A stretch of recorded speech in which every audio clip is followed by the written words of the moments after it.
Halo teman-teman semuanya, Anka di sini. Mari kita belajar rumus kimia dan persamaan kimia.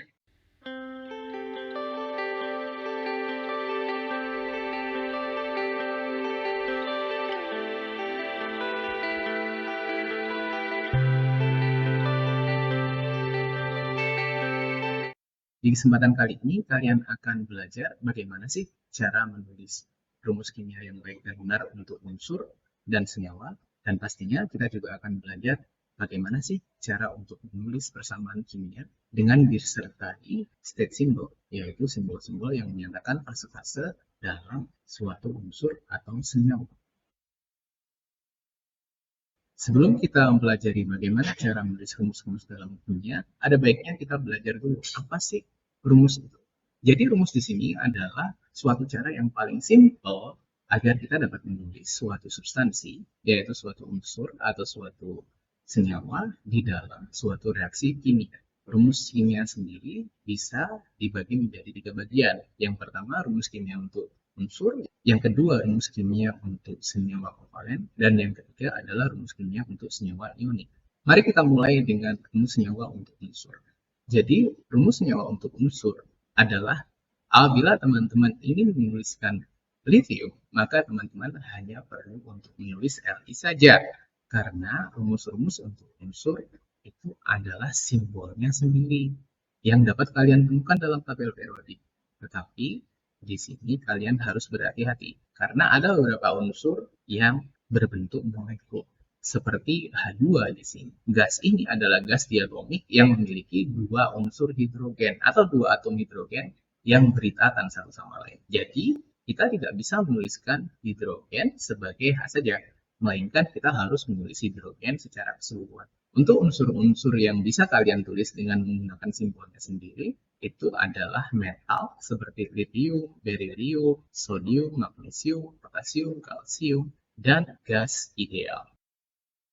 Sebelum kita belajar bagaimana cara kita untuk menulis rumus-rumus dari senyawa kovalen dan senyawa ionik, ada baiknya kita belajar ion terlebih dahulu. Kita bisa mengklasifikasikannya menjadi 2 bagian. Yang pertama adalah ion-ion sederhana, yakni ion-ion yang hanya memiliki 1 atom saja, seperti kalium, bromida, hidrogen, dan oksida. Lalu yang kedua, kita punya ion senyawa, yang berarti ion-ion yang memiliki lebih dari 1 atom, seperti ion karbonat, ion amonium, ion sulfat, dan ion nitrat.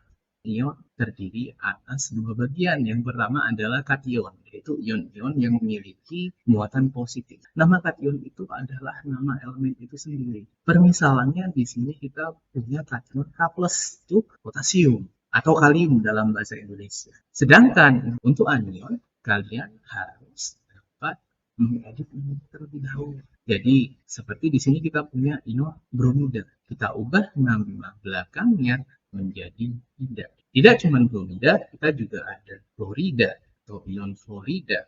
Semuanya berawalan dari klorin dan klorin. Saya sedang mengedit nama belakangnya yang tadi ini menjadi ida. Jadi untuk anion kita harus mengedit nama belakangnya menjadi ida. Sedangkan untuk ion-ion senyawa, teman-teman harus menghafalkannya satu persatu. Seperti ion CO32- ini bernama ion karbonat. Untuk ion SO42- bernama sulfat. Untuk ion NO3- namanya adalah nitrat. Sedangkan ion NH4+ bernama amonium. Mari kita belajar bagaimana cara kita menulis rumus-rumus senyawa kovalen. Untuk senyawa kovalen, teman-teman bisa menuliskannya dengan mengkombinasikan nama dari 2 atom atau lebih melalui valensinya. Kita dapat menuliskan rumus dari senyawa kovalen menggunakan metode yang dinamakan crossover method atau metode silang. Apabila teman-teman ingin menuliskan karbon dioksida, maka teman-teman yang pertama kali harus teman-teman lakukan adalah menuliskan terlebih dahulu simbolnya. Kita tahu nih karbon dioksida itu terdiri dari 2 atom. Yang pertama adalah karbon, yang kedua adalah oksigen. Setelah itu kita harus melihat valensinya terlebih dahulu. Jadi untuk valensinya bisa kalian lihat di tabel berikut. Kita tahu bahwasanya karbon itu merupakan grup 4. Maka dari itu valensi dari karbon adalah 4. Sedangkan oksigen merupakan member dari grup 6. Maka valensi dari oksigen itu adalah 2 seperti yang kalian lihat di presentasi kali ini. Setelah itu kalian kombinasikan dengan cara menghilangkan valensi yang sudah kalian tulis tadi ke simbol dari elemen sebelahnya. Misalnya begini, untuk karbon memiliki valensi 4, maka 4 di sini akan kalian tulis setelah oksigen. Sedangkan 2 yang ada di sini akan kalian tulis setelah karbon. Setelah kita menghilangkannya, kita akan mendapatkan figur C2O4. Tapi figur C2O4 ini bisa disederhanakan loh, jadi CO2 saja. Mungkin teman-teman juga akan bertanya, bagaimana kita menamai suatu senyawa kovalen? Mari kita lihat untuk contoh di bawah ini. Di sini kita punya BF3. Pertama kali yang harus kalian lakukan adalah menelisik mana atom yang ada di tengah. Seperti yang kalian lihat di sini, atom yang ada di tengah itu adalah boron. Jadi kita harus menamainya boron dulu. Atau dalam bahasa Inggris kita sebut bor. Setelah kita selesai menelisik atom yang ada di tengahnya, kita dapat melihat atom yang ada di samping. Kita tahu bahwasannya untuk atom yang ada di samping adalah fluorin. Tetapi sebelum kita menulis fluorin, kita juga harus menulis jumlahnya. Dan jumlahnya di sini adalah 3. Jadi kita harus menulis 3 terlebih dahulu. Tapi jangan langsung ditulis 3. Karena kita harus menuliskannya dengan nama yang berbeda, yaitu tri. Tri di sini bermakna 3. Sama seperti bi bermakna 2 dan mono bermakna 1. Setelah itu kalian bisa menambahkan nama untuk atom yang ada di sampingnya, yaitu fluorin. Tapi dengan cara diedit dahulu untuk nama belakangnya menjadi fluoride dalam bahasa Inggrisnya dan fluorida untuk bahasa Indonesianya. Jadi untuk BF3 di sini kalian dapat menamakannya sebagai boron trifluorida atau bor trifluoride untuk bahasa Inggrisnya. Bagaimana dengan senyawa-senyawa ionik? Untuk senyawa ionik, kita bisa menuliskan kombinasi 2 ion melalui muatannya. Untuk mengombinasikan 2 ion ini, kalian dapat mengaplikasikan metode crossover tadi atau metode silang yang sudah kita pelajari di senyawa kovalen. Contohnya, apabila kalian ingin menuliskan rumus untuk kalsium oksida, maka pertama kali yang kalian lakukan adalah menuliskan simbolnya dulu, kalsium oksida. Berarti kita punya 2 simbol di sini yang harus ditulis. Yang pertama adalah kalsium, yang kedua adalah oksigen. Setelah itu kalian harus menuliskan muatan untuk masing-masing ion tersebut. Yang kita tahu bahwasanya kalsium di sini bermuatan 2+.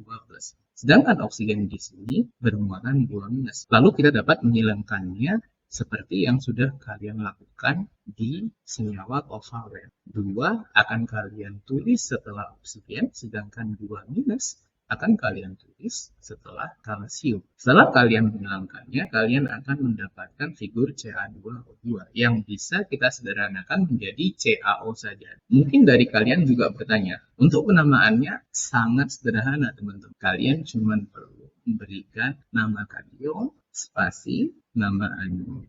Jadi seperti yang kita tahu di sini kita punya kalsium oksida, tapi kita tidak perlu menuliskan I, tri, mono, dan lain-lain. Karena di sini kita cuma perlu untuk menuliskan nama kation, kemudian diikuti dengan nama anion. Untuk nama dan muatan masing-masing ion bisa kalian saksikan di tabel berikut. Di sini kalian bisa menemukan ion-ion metal sederhana, ion-ion sederhana untuk non-metal, dan ion senyawa. Setelah kita belajar tentang menuliskan rumus-rumus kimia, mari kita belajar tentang apa itu reaksi kimia. Jadi untuk reaksi kimia di sini dibagi menjadi 2. Yang pertama adalah ekuasi kata, persamaan kata, dan yang kedua adalah persamaan simbol. Persamaan kata pada artinya adalah persamaan yang diekspresikan dengan kata-kata saja. Di sini kita punya contoh. Magnesium ditambah oksigen adalah magnesium oksida. Jadi di sini kita tidak menggunakan simbol, tapi hanya menggunakan kata.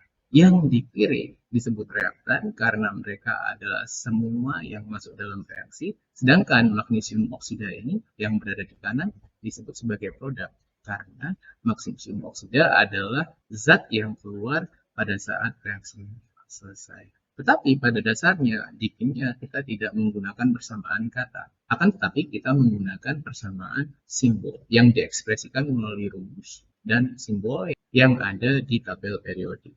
Apakah kalian bisa menuliskan persamaan simbol untuk reaksi magnesium dan oksigen di atas?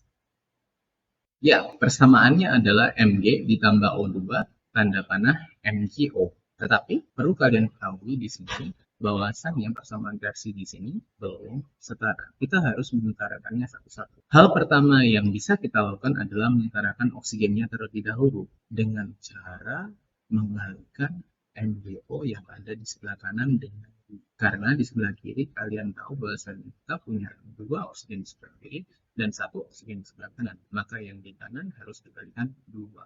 Apakah sudah setara? Belum. Karena pada saat ini kita punya dua magnesium di sebelah kanan dan satu magnesium di sebelah kiri. Maka dari itu kita harus mengalihkan magnesium di sebelah kanan dengan apabila sudah selesai kita harus mengeceknya satu persatu, memeriksa dulu. Ada baiknya diperiksa sebelum kalian mengumpulkan jawaban kalian. Maka kita periksa satu-satu ya. Magnesium di sebelah kiri ada dua. Oke, magnesium di sebelah kanan ada dua. Oksigen di sebelah kanan ada dua, sedangkan oksigen di sebelah kiri juga ada dua. Maka bisa kita simpulkan bahwasannya persamaan reaksi di bawah ini sudah setara. Setelah kita belajar tentang persamaan reaksi, kita juga perlu belajar dengan state symbol, yaitu simbol-simbol yang menyatakan fase-fase elemen dan senyawa dalam suatu reaksi. Contohnya, kita beranjak dari reaksi yang sudah kita pelajari sebelumnya, yaitu 2Mg ditambah O2, tanda panah 2MgO.